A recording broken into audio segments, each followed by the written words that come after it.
News times 11 खबरों में आगे। आप देख रहे हैं न्यूज़ टाइम्स 11। चिकित्सा क्षेत्र में स्टेम सेल थेरेपी ने सर्जरी के जटिल कष्टों से छुटकारा देते हुए इलाज के नए रास्ते खोल दिए हैं। कानपुर के जीएसबीएम मेडिकल कॉलेज में मुंबई के जाने माने cellular transplant surgeon professor doctor BS Rajput कई असाध्य रोगों में इस थेरेपी से इलाज करके मरीजों को नई जिंदगी दे रहे हैं। स्टेम सेल थेरेपी को लेकर हमने प्रोफेसर डॉक्टर बीएस राजपूत तथा जीएसबीएम प्राचार्य प्रोफेसर डॉक्टर संजय काला से बात की।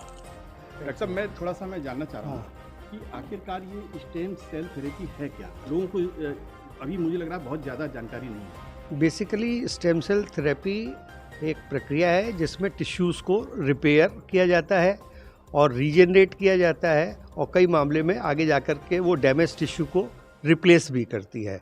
तो इस प्रकार से जहाँ पर जो बीमारियाँ लाइलाज बीमारियाँ होती हैं या जिनमें बड़ी सर्जरी की ज़रूरत है उसको हम लोग अवॉइड करके उसकी जगह सिंपल प्रोसेस टिश्यू रीजनरेशन का है उसका प्रयोग कर लेते हैं। और इसमें अभी तक जो नॉर्मल प्रक्रिया है जिसमें गवर्नमेंट की परमिशंस हैं उसमें छोटे सर्जरी के रूप में आप सेम मरीज में अगर कुछ यूज़ कर रहे हैं तो वो अलाउड है। डॉक्टर साहब, स्टेम सेल थेरेपी को लेकर बड़ी संभावना है।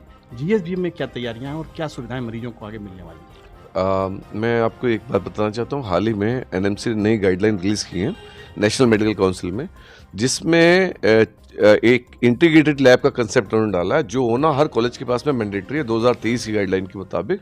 और इसमें स्टेम सेल थेरेपी उन 4 लैब में से एक है। हमारे यहाँ पे स्टेम सेल थेरेपी का काम लगभग 1.5 साल पहले डॉक्टर बीएस राजपूत हैं जो हमारे विजिटिंग फैकल्टी उनके द्वारा स्टार्ट किया गया था। तो अब तक हम लगभग 200 के राउंड अबाउट केसेस कर चुके हैं विभिन्न एरियाज में, डिफरेंट डिजीज़ में। ये बेसिकली जो बीमारी लाइलाज हैं उनमें कर रहे हैं हम स्टेम सेल थेरेपी, और हम मरीज के शरीर से ही स्टेम सेल लेते हैं क्योंकि बाहर के स्टेम सेल लेने की अनुमति नहीं है। डॉक्टर साहब, इसको मैं थोड़ा सरल भाषा में और जानने की कोशिश करूँ। जैसे कि आप बता रहे हैं कि शरीर की किसी विशेष जगह से कोशिकाओं को लिया जाता है, फिर उन जगहों पे शरीर के अन्य हिस्सों में रखा जाता है जहाँ जिसका इलाज करना है। यही चीज़ कह रहे हैं? हाँ, यही बात है। लेकिन जो स्टेम सेल्स होती हैं वो बोन मैरो में, फैट में, ब्लड में कई जगह पे होती हैं। तो जिस मरीज में जहाँ पर उचित होता है वहाँ से निकाली जाती हैं। जैसे आप बता रहे हैं कि उसको निकाला जाता है, तो अभी जो मैं पेशेंट यहाँ देख रहे हैं, जिनको आप देख रहे हैं, इनमें क्या दिक्कत है? इनको एक जेनेटिक बीमारी है मांसपेशियों की जिसको ड्यूशेन मस्कुलर डिस्ट्रॉफी बोलते हैं, और ये एक खतरनाक लाइलाज बीमारी है और जो डेंजरस टू लाइफ भी है। तो डॉक्टर साहब, इनका जो मैं इनको देख रहा हूँ असहज है, अभी नॉर्मल नहीं है, किस हिस्से का स्टेम सेल थेरेपी इनकी होनी है?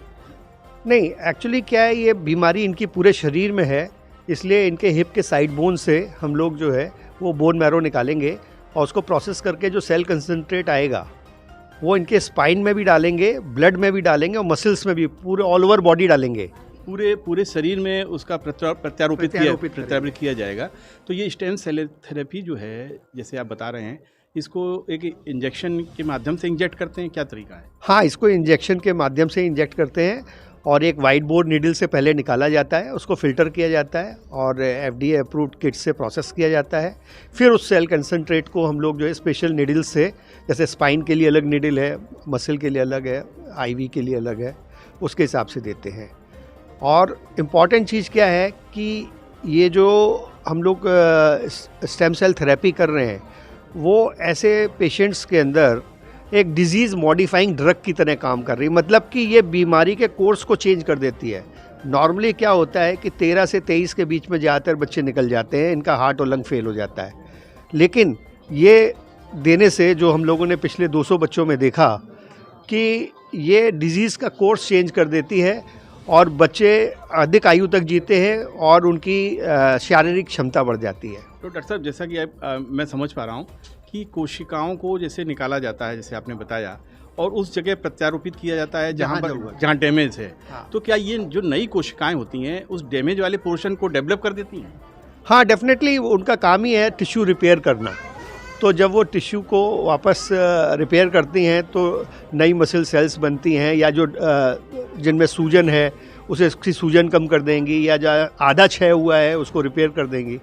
आर्थो में इसका प्रयोग है, जैसे आजकल घुटनों का दर्द बहुत ज़्यादा, लोग घुटनों से परेशान हैं, रिप्लेसमेंट कराते हैं, सर्जरी बड़ी मुझे लग रहा है जटिल प्रक्रिया है। हाँ। स्टेम सेल थेरेपी इसमें कैसे कारगर है? काफ़ी ज़्यादा कारगर है और इसमें इवन गवर्नमेंट ने जो है एलोजेनिक मतलब कि दूसरे से लेकर के स्टेम सेल भी अलाउ की हुई है, जो कि एक फार्मा कंपनी है वो बना के बेच भी रही है।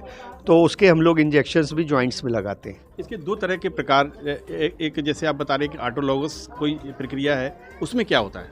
ऑटोलॉगस में आप इसका बॉडी का टिश्यू निकालेंगे, जैसे हम लोग इस केस के अंदर बोन मैरो निकालेंगे, ऐसे ही फैट भी निकाला जा सकता है, ब्लड भी लिया जा सकता है। उसी मरीज में किया जाए? ऑटोलॉगस मतलब उसी मरीज में। तो स्टेम सेल थेरेपी और सर्जरी में क्या अंतर है विशेष?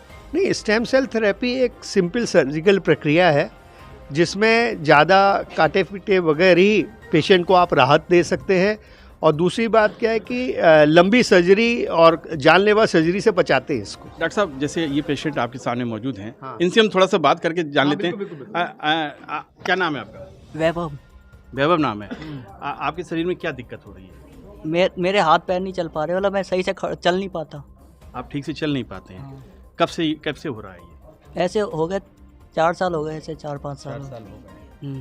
तो डॉक्टर साहब, ये पहली बार दिखाने आए हैं कि एक बार नहीं, इनका एक सेशन जो है 3 महीने पहले हो चुका है और ये फॉलोअप सेशन के लिए आए हैं। और किस तरह के शरीर के रोगों में स्टेम सेल थेरेपी कारगर है, उसके बारे में बताइए। हाँ, तो देखिए बेसिकली जो बच्चों में हम लोग दे रहे हैं वो मस्कुलर डिस्ट्रॉफीज में दे रहे हैं और सेरेब्रल पैल्सी और ग्लोबल डेवलपमेंटल डिले में दे रहे हैं। इसके अलावा स्पाइनल कॉर्ड इंजरी है, ऑर्थोपेडिक्स में नी आर्थराइटिस है और एवियन हिप है, जो कूल्हे में ब्लड सप्लाई कम हो जाती है, उससे कूल्हा ख़राब हो जाता है।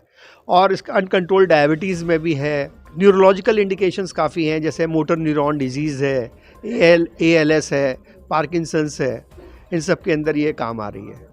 तो डॉक्टर BS राजपूत जो यहाँ पर कानपुर GSBM में विजिटिंग प्रोफेसर हैं, स्टेम सेल थेरेपी के मरीजों को आज देख रहे हैं और कुछ फॉलो भी कर रहे हैं। कुछ मरीज जिनका एक बार स्टेम हो चुकी है उसको आज फिर से देखा जा रहा है। बहुत कारगर प्रक्रिया है और चिकित्सा विज्ञान में इसकी बहुत सी संभावनाएं नजर आ रही हैं। कैमरा पर्सन सुमित पांडे के साथ संतोष वाजपेयी, न्यूज़ टाइम्स 11 कानपुर। ऐसी ही तमाम महत्वपूर्ण खबरों को देखने के लिए चैनल को लाइक और सब्सक्राइब जरूर करें।